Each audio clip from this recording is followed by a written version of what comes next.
지극히 존귀하신 우리 하나님 아버지의 성품을 크게 두 가지만 요약해서 말씀을 드린다면 하나님의 사랑과 공의, 하나님의 공의와 사랑, 이 두 가지를 가장 먼저 언급을 해야 될 것입니다. 그래서 그 하나님의 공의 때문에 저와 여러분은 하나님의 영원한 진노와 심판을 받아야 마땅한 자들이었습니다. 구약의 유대인과 이방인, 신약의 믿는 자와 믿지 않는 자들 모두가 근본적으로는 영원하신 하나님 앞에서 진노의 대상일 뿐이었다는 말이죠. 근데 이제 어떤 분들은 하나님의 사랑의 측면만 강조를 해가지고 하나님께서 어찌 사람이 지옥 가는 것을 기뻐하시랴 그러면서 모든 사람이 궁극적으로는 다 구원을 받을 것이다. 이것이 이제 흔히 말하는 보편 구원론입니다. 그래서 모든 사람이 결국에는 다 구원을 받게 될 것이다. 그런데 그것은 바른 성경 해석이 아니죠. 하나님이 얼마나 공의로우신가를 잃어버리고 성경을 한쪽만 보고서 하는 말들입니다. 이 하나님의 공의를 생각할 때 말씀드린 대로 저와 여러분 모두는 영원한 하나님의 진노를 받아야 마땅한데 하나님은 공의로우실 뿐만 아니라 동시에 하나님은 사랑이십니다. 그래서 하나님은 죄인을 불쌍히 여기시죠. 그 불쌍히 여기시는 하나님의 그 사랑의 가장 큰 표가 그리스도 예수님으로 우리에게 나타났죠. 그래서 예수님 통하여 우리를 구속해 주셨는데, 구속이란 말을 여러분이 잘 아시는 것처럼 노예의 몸값을 지불하고 그 노예에게 자유를 주는 것을 말합니다. 무죄하신 예수님께서 우리의 죄값을 위해서 십자가에 피 흘려 죄값을 치르셨고, 그래서 누구든지 그 예수님 믿기만 하면 죄가 없는 자로, 다시 말해서 의로운 자로 하나님이 여겨주셔서 구원하여 주시는 것이죠.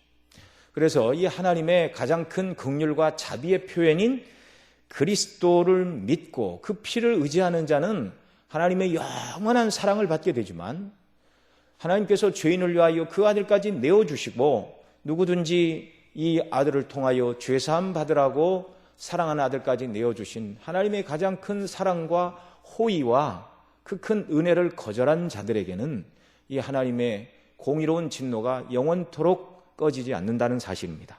그래서 지옥이 영원토록 있어야 되는 것이죠. 오직 인생의 구속주이신 그리스도에게로 피한 자 외에는 그 어느 누구에게도 구원은 없습니다. 오늘 우리가 읽은 본문 말씀에 보면 하나님께서 죄를 지은 유대인들에게 너희들의 죄값으로 말미암아 내가 너희에게 주는 진노의 잔을 너희가 마셔야 된다. 그런데 그 진노의 잔이 다 하였다. 이렇게 말씀하고 있습니다. 그러니까 하나님의 진노가 이제 끝이 났다는 것이죠. 그 대신 너희를 억압하고 하나님의 진노의 잔으로 쓰임받은 그 대적들이 이제 유대인들이 마셨던 그 진노의 잔을 대신 마시게 될 것이다. 곧 대적들에게는 하나님의 영원한 심판을 말씀하고 계시고 하나님을 의지하는 백성들에게는 구원을 말씀하고 계십니다.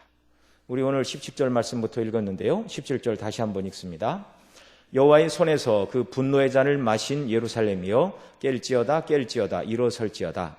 내가 이미 비틀거림치게 하는 큰 잔을 마셔 다 하였도다. 이렇게 말씀하고 있습니다. 자, 이제 진노의 잔이 다 지나갔으니 그 진노의 잔을 더 마실 것이 없다. 그런 말이죠. 그런데 왜 이스라엘은 하나님의 손에서 분노의 잔을 마셔야만 했는가? 이것부터 우리가 먼저 생각을 해야 되겠죠. 이것을 오늘 우리가 읽지는 않았는데 12절 13절에서 말씀하고 계십니다. 이사야 51장 12절 13절도 같이 읽습니다. 가라사대 너희를 위로하는 자는 나연을 너는 어떠한 자이기에 죽을 사람을 두려워하며 풀같이 될 인자를 두려워하느냐. 하늘을 펴고 땅의 기초를 정하고 너를 지은 자 여호와를 어찌하여 잊어버렸느냐. 너를 멸하라고 예비하는 저 학대자의 분노를 어찌하여 항상 종일 두려워하느냐. 학대자의 분노가 어디 있느냐. 이렇게 물으십니다. 그리고 이제 하나님께서 구원을 베푸사 결박된 포로에서 노예하게 될 것을 이렇게 말씀하시는데요. 자, 여기 12절 13절에서 말하는 이스라엘의 죄가 뭐냐면 창조주 하나님을 잃어버리고 죽을 사람을 두려워하며 풀같이 될 인자를 두려워하였습니다. 그러니까 세상 중심으로 살았다 그 말이죠. 창조의 하나님, 구원의 하나님을 망각하고 사람들의 이목을 더 무서워하고 사람들의 가치관과 판단을 따라 살아갔다는 것입니다. 더 쉽게 얘기하면 죽을 사람을 두려워하고 하나님을 두려워하지 않았다는 말이죠.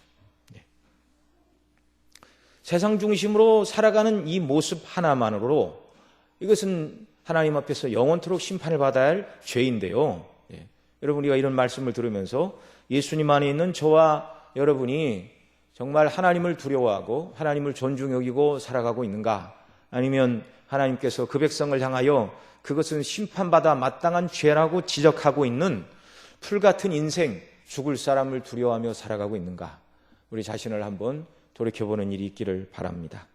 하나님은 어떤 경우에도 만홀히 여김을 받으시는 분이 아닙니다. 자, 이제 깰지어다 일어설지어다 이렇게 말씀하고 계시죠. 왜냐하면 그 진노의 잔을 다 마셨기 때문이다. 하나님께서 그 진노의 잔을 마셔서 죄로 인하여 하나님을 떠나고 사람을 두려워하고 사람의 방식을 쫓아 하나님을 멀리 떠나 살아갔던 그들의 죄로 인해 하나님께서 그들에게 분노의 큰 잔을 주어 그들이 마심으로 말미암아 비틀거림 쳤는데요. 그 내용은 이제 그 다음 절에서도 살펴보겠지만 그 고난의 때가 다 지나갔다. 근데 사람들은 환난과 고난이 깊어지면 이것으로 끝인가 절망인가 이런 생각을 하죠. 그러나 그리스도 안에 있으면 환난과 고난으로 끝까지 살다가 환난과 고난으로 망하는 일은 없다는 것을 기억하시기 바랍니다. 왜냐하면 예수님 안에 있는 자들은 반드시 하나님께서 회복시켜 주시고 새롭게 하실 것이기 때문에 그렇습니다. 그래서 깰지어다 일어설지어다 이렇게 말씀합니다. 그리고 그들이 이제 깨어나고 일어나야 되는 그런 환경을 이제 말씀을 하고 있죠. 17절에서도 자, 뭐라고 말씀하시는가 하면 내가 이미 비틀거림치게 하는 큰 잔을 마셔 다하였다 이렇게 말하고 있는데 그들이 하나님께로부터 분노의 잔을 받아 마셨는데 비틀거림치게 하는 큰 잔이다 이렇게 말하고 있죠. 이게 하나님께서 그 백성의 죄로 인하여 내리는 진노를 분노의 큰 잔이다 이렇게 말하고 있습니다. 죄로 인하여 당하는 모든 형벌과 고난을 하나님의 분노의 잔이다 이렇게 이사야 선지자는 이제 하나님의 계시를 받아 이렇게 말씀하고 있죠. 그 내용이 뭡니까? 나라가 침략을 받다 백성들이 고난을 당하고 결국 나라가 망하고 포로로 사로잡혀가는 이 모든 것들을 지금 분노의 잔을 마셔서 비틀거림치게 하는 것으로 설명하고 있습니다.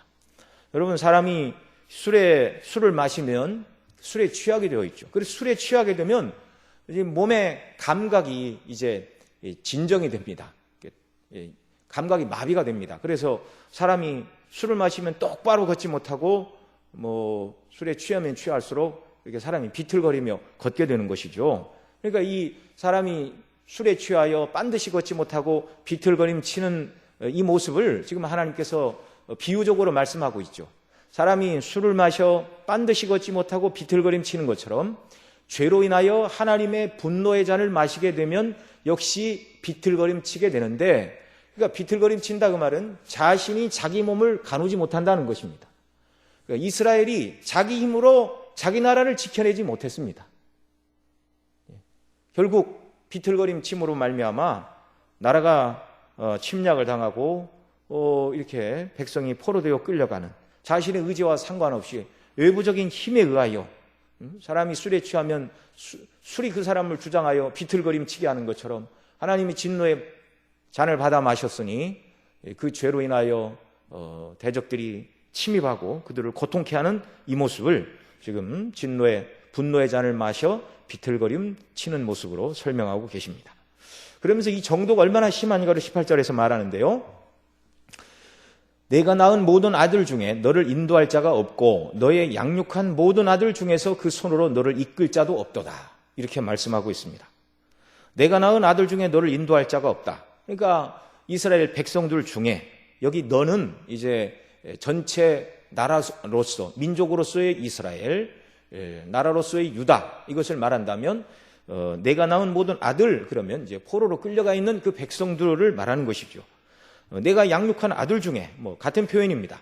그러니까 포로가 되어 끌려간 이스라엘 백성들 중에 또는 예루살렘에 남아있는 사람들 중에 어느 누구라 할지라도 그 나라를 회복시킬 만한 능력을 가진 사람도 없고 민족을 걱정하여 큰 일을 이룰 만한 사람이 아무도 없다. 그러니까 완전히 하나님의 분노의 잔을 마셔서 정말 아무것도 아닌 상태로 돌아가 있는, 비틀거림치고 쓰러져 있는 그런 모습.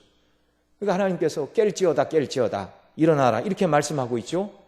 이제는 그들의 힘으로 일어나는 것이 아니고 하나님께서 은혜를 주시겠다는 것입니다. 20절에 보면 그 하나님의 진노의 잔을 마신 그들의 상태를 더 설명을 하고 있는데요. 함께 읽겠습니다. 내 아들들이 곤비하여 그물에 걸린 영양같이 온거리 모퉁이에 누웠으니 그들에게 여호와의 분노와 내 하나님의 견책이 가득하도다. 이렇게 말씀합니다. 자, 그물에 걸린 영양같이 온거리 모퉁이에 누웠다. 그물에 걸린 영양. 발버둥은 치겠죠. 그러나 발버둥 쳐봐야 그물에서 빠져나올 수가 없는 것입니다. 더더욱 팔과 다리와 목이 얽힐 뿐이죠.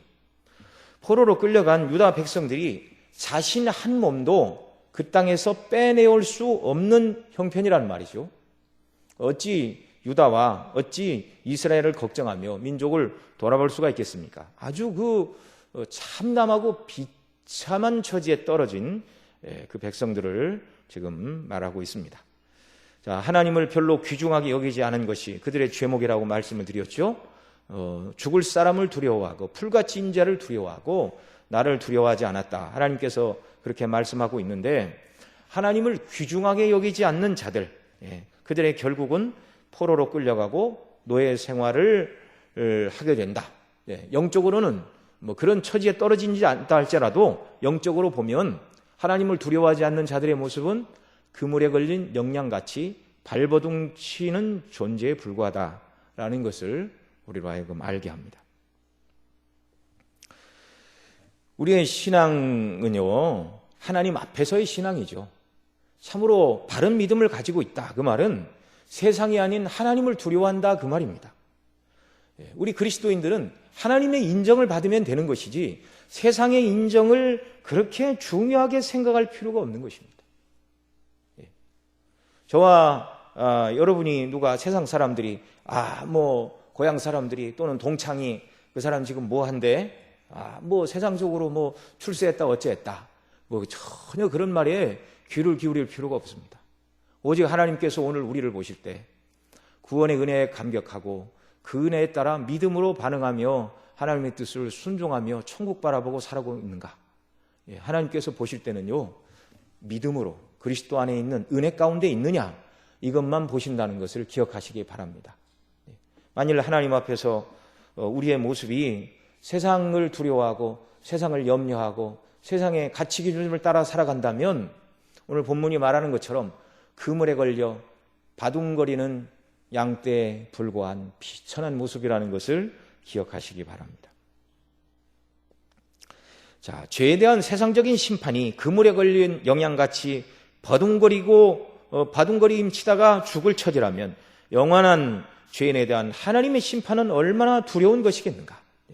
문제는요, 죄에 빠진 인생들이 자신이 하나님 앞에서 얼마나 큰 진노를 받아야 되는지 이걸 모르고 있다는 것입니다. 이걸 모르고 살아가고 있다는 것입니다.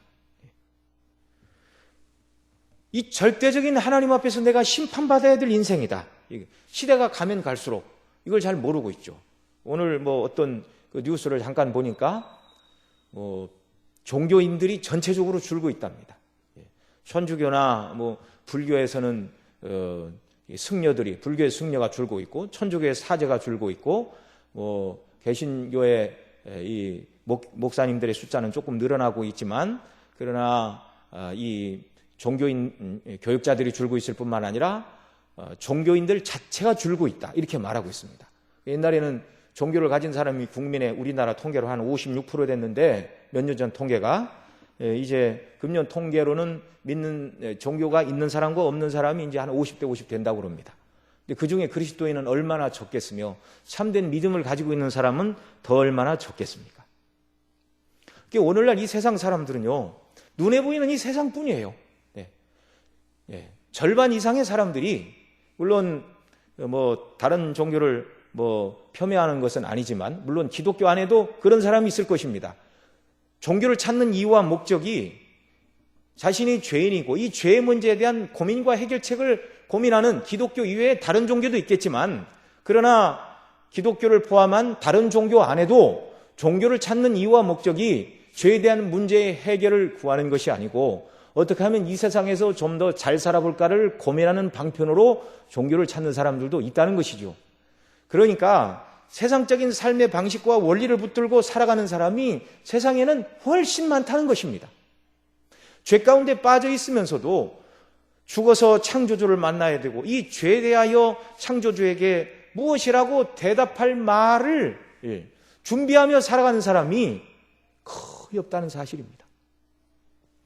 세상 밖에 있는 사람은 그렇다 치고요, 예수님 믿는 저와 여러분은 어떻습니까? 이미 예수님 믿었으니 죄사함 받았고 죄에 대해서는 심판하지 않을 것이니 그런 것에서는 신경 쓰며 살아갈 필요가 없다. 만일 이렇게 생각한다면 정말 그리스도의 십자가의 대속의 은혜를 그리스도인들이 너무 값싼 것으로 만드는 것입니다. 그렇게 값싼 구원을 주시려고 주님이 십자가에 못 박히고 하늘 영광을 버리고 이 땅에 오시지 않았다는 것을 우리가 기억해야 될 것입니다. 자, 하나님의 말씀은 인간의 죄에 대하여 하나님의 무시무시한 심판의 모습이 어떠한가를 19절에서 말씀하고 있는데요. 우리 19절 말씀 또 같이 보겠습니다. 이 두 가지 일이 내게 당하였으니 누가 너를 위하여 슬퍼하랴. 곧 황폐와 멸망이요 기근과 칼이랴. 내가 어떻게 너를 위로하랴. 죄로 인하여 하나님의 분노의 잔을 그 백성들이 마시게 되었는데, 그 하나님의 분노의 잔을 마시게 될 때 당하는 두 가지 큰 일을 말하고 있습니다. 우리가 읽은 것처럼 이 두 가지 일을 내가 당하였으니 누가 너를 위하여 슬퍼하랴. 위로할 자가 없다는 것이죠. 곧 황폐와 멸망이요 기근과 칼이랴. 내가 어떻게 너를 위로하랴. 그 하나님의 진노의 잔을 마시고 있는 그 상태에서는 사람도 위로가 안 되고 하나님께서도 위로를 하시지 않는다는 겁니다. 자, 황폐와 멸망. 그런데 그것이 무엇인가 그 다음에 설명을 하죠. 기근과 칼이다. 황폐는 기근이고 멸망은 칼이죠. 신명기 28장에 보면 율법에 순종할 때의 복을 하나님께서 말씀하십니다. 나가도 복, 들어가도 복. 그런데 그 28장 뒷부분에 가면 하나님의 율법을 거역하고 우상을 쫓고 악을 행하게 될 때 당하게 되는 화를 말하는데, 나가도 화요 들어가도 화다. 그걸 말씀하시면서 맨 처음에 당하게 될 화의 목록이 바로 기근입니다. 하늘이 닫히고 노하늘이 되어 비가 내리지 않고, 그 황폐의 시작은 바로 기근이죠. 비가 내리지 않는 것. 그 다음에 그런 하나님의 징계에도 불구하고 계속해서 악을 행하면 그 다음에는 이제 기근 다음에 여러 가지 전염병이 옵니다. 그 다음에 맨 마지막에 당하게 되는 화가 대적이 침입하여 나라가 망하고 백성이 포로로 끌려가는 것. 곧 칼로 인한 멸망. 이것이 진노의 잔의 마지막에 그런 모습이죠. 결국 그 말씀대로 되었습니다. 이스라엘의 죄로 인하여 하나님께서 비를 주시지 않으니 기근이 임하였고, 그래도 회개하지 않으니 이방인의 손을 통하여 전쟁에 망하는 고통을 당할 수밖에 없었습니다. 완전히 소망이 없는 상태이죠. 황폐와 멸망, 기근과 전쟁으로 다 망해버린 모습입니다. 사람의 힘과 의지와 노력으로 이 상황을 바꿀 수가 없는 것입니다. 그물에 걸려 발버둥 치며 죽어가는 영양과 다를 바 없는 애처로운 모습이죠. 이건 상징적인 표현이고요. 인간의 죄에 대하여 하나님이 분노하시면 영원한 힘 멸망과 파멸에서 벗어날 자가 없다는 것입니다. 동물은요, 올무에 걸리면 끝입니다. 발버둥 치면 발버둥 칠수록 빠져나가려고 하면 할수록 이 올무는 더 옥죄어 오는 것이죠. 숨통을 끊어놓고 마는 것입니다. 죄가 이렇게 무서운 것이죠. 히브리 12장에서 죄를 설명할 때 얽매이기 쉬운 죄라고 이렇게 말하고 있습니다. 죄는 사람을 얽어매는 것이죠. 옴짝달싹 못하게 올가매다가 이 죄사함을 받지 못하는 자는 이 죄가 영원토록 이 사람을 지옥의 심판으로 끌고 가는 것입니다. 시편 6절에 이렇게 말합니다. 악인에게 그물을 내려 치시리니 불과 유황과 태우는 바람이 저희 잔의 소득이 되리로다. 소득이 불과 유황과 태우는 바람. 그물이 그들의 몫이다. 죄인은 그물에 걸린 동물이요 불과 유황과 태우는 바람이 잔해의 소독일 뿐 파멸만 기다리고 있다는 말이죠. 또 시편 75편 8절에 여호와의 손에 잔이 있어 술 거품이 일어나는도다. 속에 섞은 것이 가득한 그 잔을 하나님이 쏟아내시라니 실로 그 찢기까지 땅의 모든 악인이 기울여 마시리로다. 이렇게 말씀하고 있습니다. 악인은 하나님의 진노의 잔의 마지막 찢기까지 다 마셔야 된다. 철저한 심판과 응징을 당하게 될 것을 말씀하는 것이죠. 그런데 이게 한두 사람의 문제가 아니라 서두에 말씀드린 대로 모든 인생이 다 하나님 앞에서 이런 자들이었습니다. 그래서 시편 14편이 말하는 것처럼 여호와께서 하늘에서 인생을 굽어 살피사 지각이 있어 하나님을 찾는 자가 있는가 보려 하신즉 다 치우쳤으며 함께 더러운 자가 되었고 선을 행하는 자 없나니 하나도 없도다. 하나도 없도다. 하나님의 분노와 심판을 면할 자가 하나도 없다는 말입니다. 또 예레미야 25장에 보면 이 진노의 잔을 받아가지고 모든 나라로 마시게 하라. 그들이 마시고 비틀거리리니 이는 내가 그들 중에 칼을 보냄이라. 범죄한 모든 인생과 나라들에게 하나님께서 진노의 잔을 보내시는데 이 천사들이 그 잔을 받아가지고 모든 나라로 마시게 하는데 그 진노의 잔의 결과가 무엇인가? 칼이라. 칼로 멸망당하게 될 것을 말씀하고 있습니다. 그런데 이 잔은요, 쉼이 없는 영원한 잔입니다. 모든 사람에게 내려지는 고통스러운 이 진노의 잔은 잠깐 있다 없어지는 진노가 아니라는 말이죠. 영원한 진노인데 이것을 계시록 14장에서 이렇게 말합니다. 만일 누구든지 짐승과 그 우상에게 경배하고 이마에나 손에 표를 받으면 그도 하나님의 진노의 포도주를 마시리니 일관되게 하나님의 진노의 잔을 말하고 있습니다. 분노의 잔, 진노의 잔. 그 진노의 잔에 섞인 것이 없이 부은 포도주라. 거룩한 천사들 앞과 어린 양 앞에서 불과 유황으로 고난을 받으리니 그 고난의 연기가 세세토록 올라가리로다. 짐승과 그의 우상에게 경배하고 그 이름의 표를 받는 자는 누구든지 밤낮 쉼을 얻지 못하리라. 죄인에게 임하는 하나님의 진노의 포도주는 자비나 긍휼이 섞이지 않은 순전한 것인데 어떤 의미에서 순전한 것인가? 진노로만 가득 찬 잔이다 이렇게 말하고 있습니다. 그 포도주가 무엇인가를 설명하는데 거룩한 천사들 앞과 어린 양 앞에서 불과 유황으로 고난을 받는데 그 고난의 연기가 세세토록 올라간다. 그래서 구원을 받지 못한 죄인은 밤낮 영원토록 쉼을 얻지 못하게 된다. 이것이 바로 세상을 따라 세상을 두려워하고 하나님을 두려워하지 않는 자들에게 임할 영원한 진노라고 성경이 말씀하고 있습니다. 저와 여러분은 이런 형벌에 떨어질 죄인들과 똑같은 가치관과 똑같은 삶의 방식으로 이 땅을 살아갈 수 없는 분들이라는 것을 기억하시기 바랍니다. 예수님이 아니었다면 저와 여러분도 이 하나님의 맹렬히 타는 영원한 진노를 지옥에서 영원토록 받아야 마땅한 자들이었습니다. 여기와 어느 누구도 이의를 할 수가 없습니다. 그런데 이제 21절 이하에 말하는 것처럼 하나님께서 유대인들에게 소망을 주신 것처럼 이 역시 우리에게 주시는 은혜로운 구원을 말씀하고 있습니다. 복음으로 말미암은 구원을 말씀하는데요. 우리 21절로 23절 말씀 본문 돌아와서 이사야 51장 21절로 23절 같이 읽습니다. 그러므로 너 권고하여 포도주가 아니라도 취한 자여 이 말을 들으라. 내 주 여호와 그 백성을 신원하시는데 하나님이 이같이 말씀하시되 보라 내가 비틀거림 치게 하는 잔 곧 나의 분노의 큰 잔을 내 손에서 거두어서 너로 다시는 마시지 않게 하고 그 잔을 너를 권고케 하던 자들의 손에 두리라. 그들은 일찍이 내게 이르기를 엎드리라. 우리가 넘어가리라 하던 자들이라. 너를 넘어가려는 그들의 앞에 내가 내 허리를 펴서 땅 같게 거리 같게 하였느니라 하시니라. 아멘. 자, 이제 비틀거림 치게 하던 그 분노의 잔을 우리 손에서 거두어 더 이상 마시지 않게 하시겠다. 구약의 하나님을 경외하는 백성들에게 오늘 예수님 안에 있는 저와 여러분에게 주시고 있는 구원의 말씀입니다. 그리고 그 대신 이 하나님의 분노의 잔을 너를 공곡케 하던 자, 이 말씀을 받던 당시 유대인들에게는 바벨론 사람들이 되겠죠. 그들의 손에 두어 그들이 이제 하나님의 이 진노의 잔을 마시게 될 것이다. 그들은 이스라엘을 학대할 때 하나님을 두려워하지도 않았고 이스라엘을 긍휼히 여기지도 않고 하나님께서 징계하라고 하신 것 이상으로 악하게 악을 행하였습니다. 그들은 긍휼 없이 이스라엘에게 악을 행했기 때문에 하나님의 진노의 잔에도 긍휼이 없다, 이렇게 말씀하시죠. 그러면서 그 악인들을 향하여 엎드리라. 네, 그들은 일찍이 내게 이르기를 엎드리라, 우리가 넘어가리라 하던 자들이라.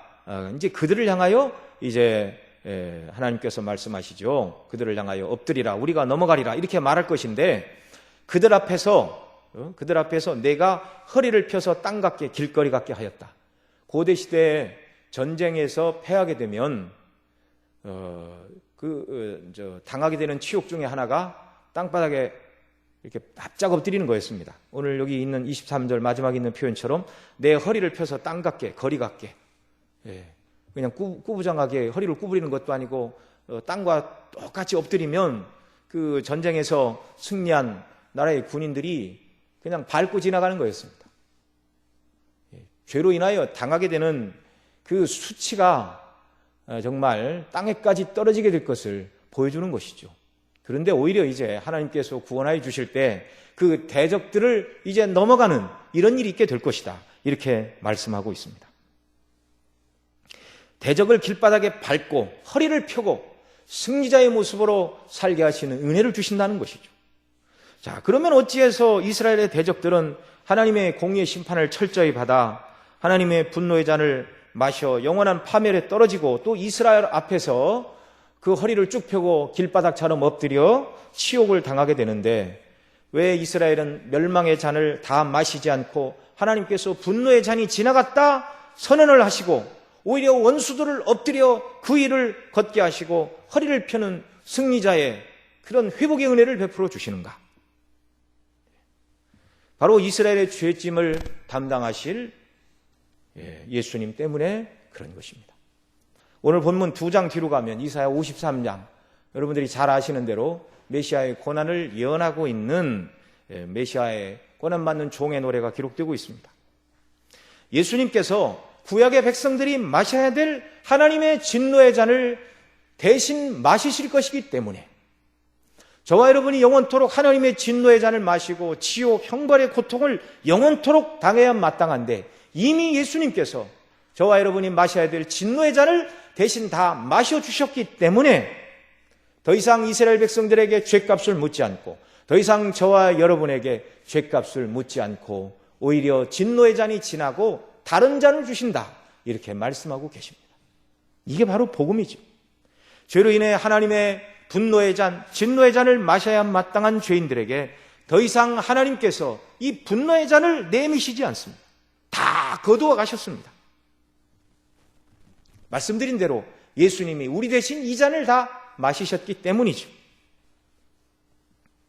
주님은 달리신 그 십자가 위에서 하나님의 진노의 큰 잔을 한 방울도 남기지 않고 다 마시우셨습니다. 죄에 대한 형벌의 관점으로 볼 때 예수님은 우리가 마셔야 될 진노의 잔을 마시기 위하여 오신 것이죠. 예수님이 체포되실 때 베드로가 칼을 뽑았습니다. 그때 주님이 말씀하셨죠. 내 검을 칼집에 꽂으라. 아버지께서 주신 잔을 내가 받아 마셔야 하지 않겠느냐. 예수님은 하나님의 진노의 잔, 저와 여러분이 마셔야 되는 하나님의 분노의 잔을 대신 마시러 오셨다고 분명히 말씀하고 계십니다. 또 마태복음 26장 39절 이하에 보면 겟세마네 동산에서 제자들과 함께 깨어 기도할 것을 부탁하신 후에 첫 번째 이렇게 기도하십니다. 내 아버지가 만일 할만하시거든 이 잔을 내게서 지나가게 하옵소서. 그러나 나의 원대로 마옵시고 아버지의 원대로 하옵소서. 이 잔을 내게서 지나가게 해달라고 말씀하신 이 잔, 역시 우리가 영원토록 마셔야 되는 죄에 대한 하나님의 분노의 잔이었습니다. 주님이 이 잔을 마시러 오셨고 때가 되어 이 잔을 마셔야 될 때가 되었는데 예수님에게 있어서도 이 하나님의 분노의 잔을 마시는 것이 쉽지 않았다는 말이죠.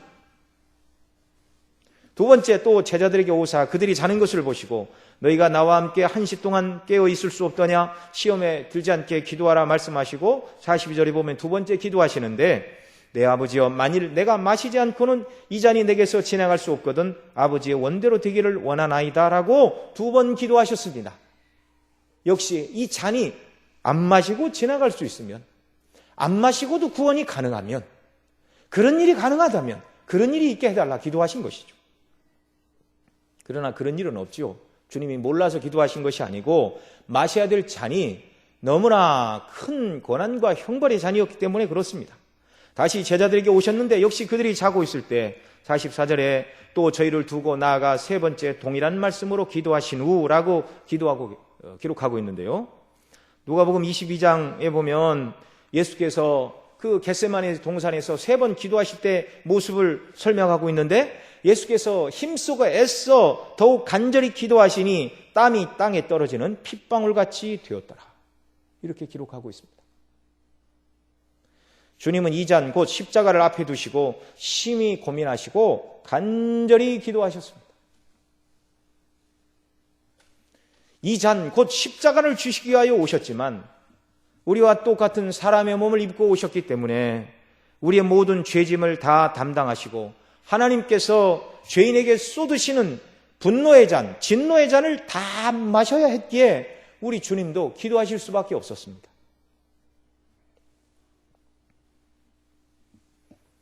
저와 여러분의 죄로 인하여 하나님의 분노의 잔이 지옥에서 영원토록 타올라야 하는데 이미 예수님 믿는 사람들에게는 이 잔이 지나갔다고 말씀을 드렸는데요. 저와 여러분의 선과 의 때문에 하나님의 공의가 만족되어 이 잔이 지나간 것도 아닙니다. 말씀드린 대로 예수님이 대신 마셔주셨기 때문입니다. 이것이 예수님에게 있어서 쉬운 일이 아니었다고 성경이 말하고 있죠. 무죄하신 하나님의 아들께서 저와 여러분을 대신하여 고난을 당하셨는데요. 참 사람이실 뿐만 아니라 참 하나님이신 주님께서 대신 마셔주셨기 때문에 영원토록 우리가 마셔야 될 그 분노의 잔이 예수님이 십자가에서 고난으로 말미암아 그 지옥의 형벌과 영원한 우리의 심판이 다 지나갔다고. 그래서 예수님은 고난을 받으실 때 나의 하나님 어찌하여 나를 버리십니까? 라고 부르짖으면서 우리 대신 고난의 잔을 마시셨지만 이 고난의 잔을 다 마시신 다음에는 다 이루었다고 또한 선언하여 주신 것입니다. 여러분이 예수님이 마신 대속의 잔, 그 방법이 아니면 안 되는 것이죠. 사람으로서는 해결할 수 없기에 하나님의 아들이 사람의 몸을 입고 오셔서 이 죄의 문제를 해결하셨습니다. 우리의 죄가 얼마나 무시무시하고 하나님 앞에서 중대한 것인가를 우리가 생각을 해야 됩니다. 예수님 믿어 죄사함 받은 하나님의 백성들은요, 죄를 쉽게 생각해서는 안 된다는 말입니다. 죄를 그냥 지어도 되는 것으로 생각하고 죄를 지고도 별 느낌도 없고 하나님 앞에서 죄송한 마음도 없고 그저 교회 나오면 예배드리기에 앞서 지은 죄를 용서해 달라고 입으로만 회개를 하고 있다면 이래서는 안 된다는 말이죠. 그리스도인은 이래도 되는 사람이 아닙니다. 나의 죄 때문에 구주께서 죄 없으신 주님이 나를 대신하여 영원한 하나님의 진노와 분노의 잔을 대신 마시고 이루신 구원, 그렇다면 구원받은 우리가 죄 짓는 것에 대하여 여상하게 여길 수가 없는 것입니다. 여러분, 왜 구원의 기쁨과 감격이 우리에게 충만하지 않죠? 죄와 싸우지 않기 때문에 그렇습니다. 죄와 싸우며 그리스도의 십자가의 은혜에 늘 감사하며 성령 하나님의 인도하심을 받게 될 때 이 구원이 얼마나 큰가를 생각하게 될 때 하나님의 그 심령에 부으시는 은혜가 너무나 큰 것이죠. 죄와 싸우지 않는 사람이 어찌 구원을 들여다보고 구원을 귀하게 여긴다 이렇게 말할 수가 있겠습니까? 하나님께서는 구주를 믿는 저와 여러분에게 분노의 잔, 진노의 잔이 지나가게 하셨을 뿐만 아니라 넘치는 또 다른 은혜의 잔을 주셨습니다. 시편 23편 5절에 보면 주께서 내 원수의 목전에서 내게 상을 베푸시고 기름으로 내 머리에 바르셨으니, 여러분 잘 아시죠? 뭐라고 그러죠? 그 다음에 내 잔이 넘치나이다. 내 잔이 넘치나이다. 이 넘치는 잔이 무엇이죠? 시편 116편 13절에 그 잔이 무엇인가를 설명하는데 내가 구원의 잔을 들고 여호와의 이름을 부르며 이렇게 노래하고 있습니다.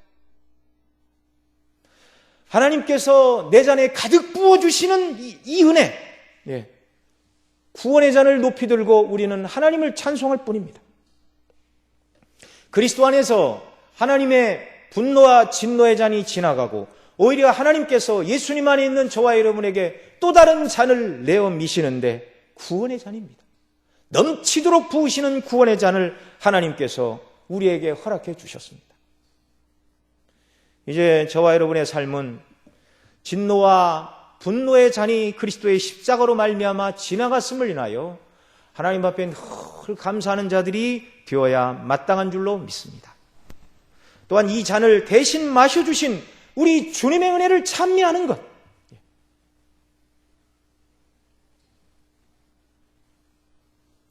주님께서 이 잔을 대신 마시우시고 우리에게 구원의 잔을 주셨는데요, 구원의 잔을 높이 쳐들고 시편 116편이 말하는 것처럼 여호와의 이름을 부르며 주의 이름을 예배하고 찬미하며 영광을 돌린다 그 말이죠.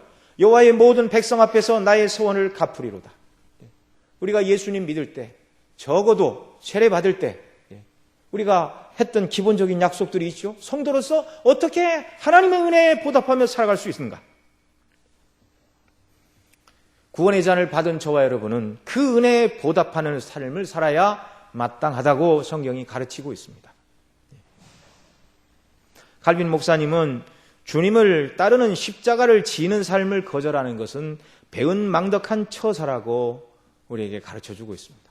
기독교왕의 3권에서 그렇게 말하는데요, 예수님이 십자가를 지시고 우리를 구원해 주셨다면 우리가 예수님을 닮아 십자가를 지는 것은 당연한 것입니다. 하나님을 사랑하는 자 곧 그 뜻대로 부르심을 입은 자들에게는 모든 것이 합력하여 선을 이룬다, 그렇게 말씀하시는데요, 그 다음에 그 선이 무엇인가를 말하죠. 그 아들의 형상을 본받게 하는 것이다, 이렇게 말씀하고 있습니다.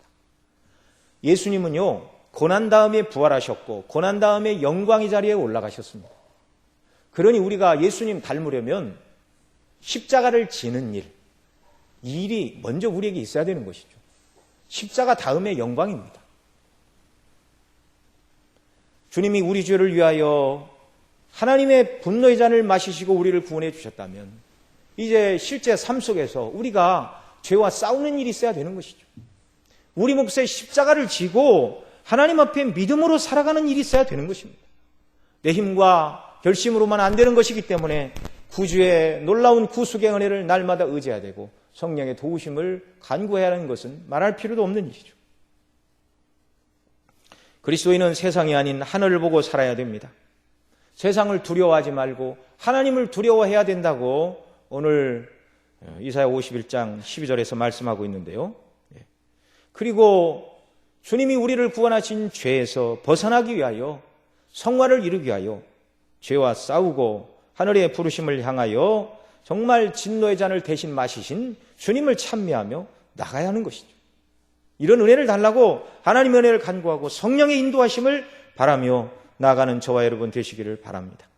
그래서 저와 여러분 모두 구원의 잔을 높이 들고 죄를 이기고 감사함으로 주님을 따르는 하나님의 사랑받는 자녀들로 견고히 설 수 있기를 바랍니다. 기도하시겠습니다. 사랑하시는 아버지 하나님, 은혜 가운데 저희들을 붙들어 주셔서 예수님 믿는 자들로 하나님의 영원한 분노와 진노를 지옥에서 마셔야 됨에도 불구하고 그리스도 안에서 구원하여 주시고 우리가 마셔야 될 분노의 잔을 예수님 대신 다 마셔주시고 우리가 하나님께 버림을 받아야 되는데 우리 주님 십자가에서 나의 하나님 어찌하여 나를 버리십니까? 부르짖으시고 이 진노의 잔을 다 마신 후에 우리를 위한 대속을 이루어 주심을 인하여 감사합니다.